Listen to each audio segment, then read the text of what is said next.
नमस्कार। मैं हूं सफदर रिजवी। आप देख रहे हैं लाइव एक्सप्रेस चैनल। आपसे गुजारिश है कि इस चैनल को सब्सक्राइब करें, लाइक करें, शेयर करें और कमेंट करें। अब देखें एक अहम खबर। चाहे नसों में तकलीफ हो या हड्डियों में, आज ऑक्यूपेशनल थेरेपी का जादू लोगों के सर पर चढ़कर बोल रहा है। मरीजों को इस थेरेपी से बहुत ज़्यादा लाभ मिल रहा है।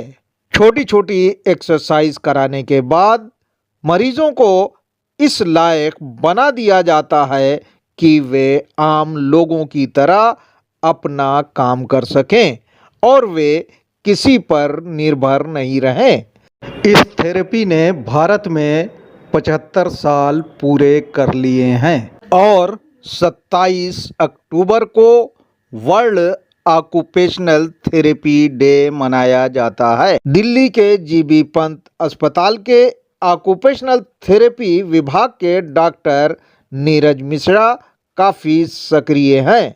हम उनसे बात करेंगे कि दिल्ली में क्या क्या कार्यक्रम हो रहा है और ये थेरेपी किस तरह खास है। आज एक बहुत ही गौरवमयी दिन है क्योंकि 27 अक्टूबर को हर साल हम विश्व ऑक्यूपेशनल थेरेपी दिवस मनाते हैं। इतना ही नहीं, पूरे महीने भर के लिए 27 अक्टूबर से 27 नवंबर तक दुनिया भर में ऑक्यूपेशनल थेरेपी अवेयरनेस मंथ मनाया जाता है। ऑक्यूपेशनल थेरेपी में एक खासियत ये है कि चाहे आपके शरीर में किसी भी तरह की शारीरिक या मानसिक या किसी तरह की साइकोसोशल बीमारी हुई हो या कोई विकार उत्पन्न हो गया हो, तो उसका समुचित इलाज और पुनर्वास ऑक्यूपेशनल थेरेपी के द्वारा किया जा सकता है। कई लोग यहाँ ये जानना चाहेंगे कि आखिर ऑक्यूपेशनल थेरेपी का रियल मतलब क्या होता है।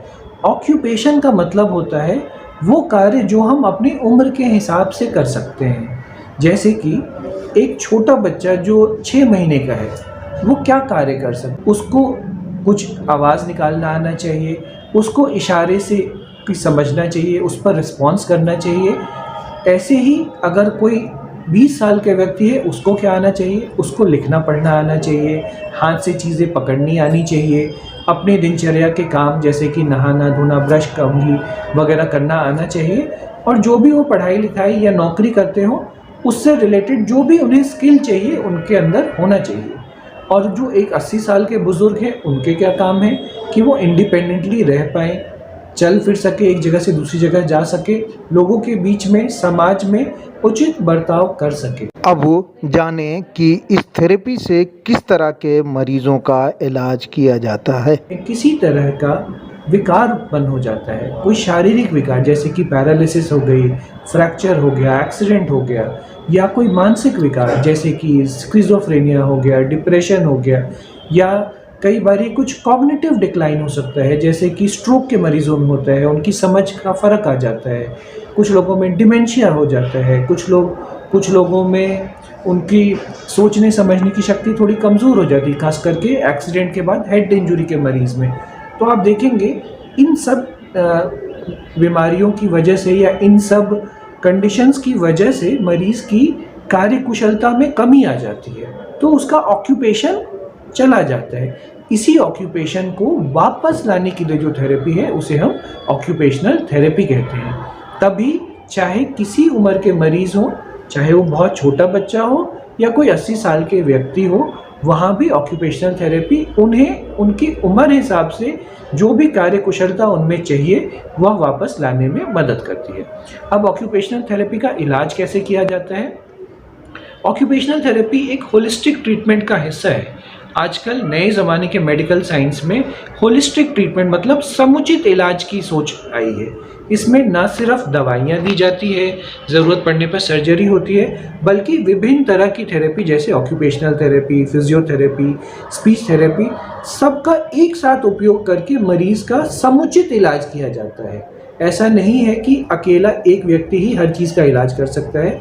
सब लोग मिलकर जब आपस में एक सहमति बनाते हैं और एक कॉमन गोल की तरफ काम करते हैं, तो मरीज़ को हम दोबारा से उनको आत्मनिर्भर बना सकते हैं, उनकी जीवन शैली को बेहतर बना सकते हैं। ऑक्यूपेशनल थेरेपी में इलाज का माध्यम विभिन्न तरह की एक्सरसाइजेस के द्वारा होता है और बहुत सारी टूल्स और मशीन्स यूज़ की जाती हैं जिसकी मदद से ना सिर्फ हाथ और पैर की एक्सरसाइज कराई जाती है, बल्कि उन्हें गेट ट्रेनिंग जिसमें चाल अच्छी कैसे चली जाए, बैलेंस और कोऑर्डिनेशन, ताकि गिरने से बुज़ुर्गों को बचाया जा सके। एक कंडीशन होती है चक्कर आने की, तो वर्टाइगो एक्सरसाइजेज जिससे कि कोई चक्कर खा के गिर ना जाए। इस तरह की चीज़ें यूज़ की जाती हैं। कई बार क्या होता है, मरीज़ों को बाहर से सपोर्ट की ज़रूरत पड़ती है। उस कंडीशन में हम उन्हें असिस्टिव डिवाइसेस देते हैं जो बाहर की एक चीज़ है, जैसे कि आपने देखा होगा लोगों को कि फ्रैक्चर होने के बाद या मसल टियर के बाद एक ऐसे हाथ में पट्टी सी बांध के रखते हैं, स्प्लिंट जिसे हम कहते हैं। उसकी मदद से मरीज़ ना सिर्फ उस एरिया को सपोर्टेड रख सकते हैं, बल्कि बहुत सारे स्प्लिंट्स उनको ज़्यादा फंक्शनल, ज़्यादा कार्यकुशल बनने में मदद कर देते हैं। इसके अलावा ऑक्यूपेशनल थेरेपी का काम यहीं तक नहीं रह जाता है।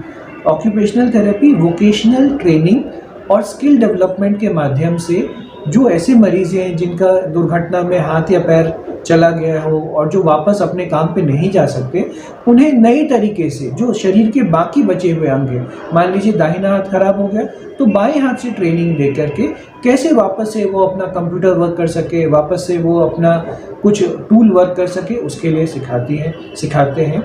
और इसके अलावा कई बारी हमें मॉडिफाइड इक्विपमेंट्स भी लेने पड़ते हैं। फॉर एग्जांपल जैसे कीबोर्ड का लेते हैं, बहुत लोग ऐसे होते हैं जिनको पार्किंसंस हो जाता है या जिनके हाथ में ट्रेमर की शिकायत हो जाती है, तो वो नॉर्मल कंप्यूटर कीबोर्ड नहीं चला सकते हैं। ऐसे लोगों के लिए हम लोगों ने वॉइस एक्टिवेटेड कीबोर्ड या ऑन स्क्रीन कीबोर्ड की व्यवस्था कराई जाती है और उन्हें इसमें ट्रेन किया जाता है ताकि वापस से वो अपने कार्य में सुचारू रूप से उस कार्य को संपन्न कर सकें और फिर से अपने काम में इंडिपेंडेंट हो पाएंगे। हमारे साथ बातचीत के लिए जीबी पंत हॉस्पिटल के ऑक्यूपेशनल थेरेपी डिपार्टमेंट के इंचार्ज विजय बत्रा जी हैं। हम इनसे जानना चाहेंगे कि मरीज़ों का ट्रीटमेंट किस तरह से किया जाता है। हमारा मेनली जो ट्रीटमेंट जो एम्फेसाइज करता है ऑक्यूपेशनल थेरेपी का, ये कुछ स्टेप्स में बटा हुआ है। पहले स्टेप में हमें ये देखना होता है कि दिक्कत क्या है। अगर मस्कुलोस्केलेटल ऑर्थोपेडिक कंडीशन है तो उसके अंदर पहले हम उसकी पोजीशनिंग के ऊपर ध्यान देते हैं, फिर हम उसकी मांसपेशियों में देखते हैं कि मांसपेशियों में ताकत है या नहीं है। अगर मांसपेशियों में बिल्कुल ताकत नहीं है तो उसमें ताकत लाने के लिए हमें उसको स्टिमुलेट करना पड़ता है, जिसके हमारी स्पेशलाइज्ड टेक्निक्स होती है, फैसिलिटेशन जिसे हम कहते हैं। उसके बाद जब फैसिलिटेशन करते हैं फिर पेशेंट को बेड के अंदर अपने आप टर्निंग करके अपने आप उठना, फिर शिफ्ट करवाना, खड़े होके स्टार्ट करने में हेल्प करते हैं। जब पेशेंट खड़ा हो जाता है बेड के बाद सहारे से, फिर हमें उसको बिना सहारे के खड़े होना, खड़े होके बैठना, उसके लिए पर हम वर्क करते हैं। उसके बैलेंस हम इम्प्रूव करते हैं। बैलेंस के साथ साथ फिर हम उसके गेट एंड मोबिलिटी के ऊपर, वॉकिंग पैटर्न के ऊपर हम एम्फेसाइज करते हैं।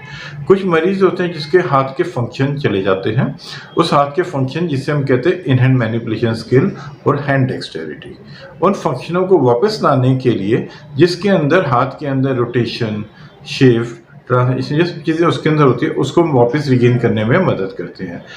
आप इसका सोच के हैरान होंगे, जैसे आपने एक सिंपल सा आपने कॉइन उठाया या पन्ना आपने पलटा या चम्मच उठा के खाना है, रोटी की ग्राई तोड़ी, इसमें भी ऑक्यूपेशनल थेरेपी इन्वॉल्व है। लिखना, कई बार मरीज शिकायत करते हैं कि हमारे सिग्नेचर बदल गए हैं, बैंकों के अंदर सिग्नेचर लेकर उस सिग्नेचर को वापस रिगेन करने के लिए चाहे हम स्पेशलाइज एक्सरसाइज बताएं, चाहे उसके लिए प्रॉपर पोजिशनिंग बताएं, चाहे हम उसके अंदर प्रैक्टिस करवाएं, चाहे हम उसको एर्गोनॉमिक एडवाइस करके मोटा पेन यूज करने की सलाह दें, ये सब चीज़ें उसमें मददगार साबित होती हैं। बहरहाल आजकल ऑक्यूपेशनल थेरेपी लोगों के बीच लोकप्रिय हो गई है और लोगों को इस थेरेपी से लाभ मिल रहा है। आपसे गुजारिश है कि इस चैनल को सब्सक्राइब करें, लाइक करें, शेयर करें और कमेंट करें।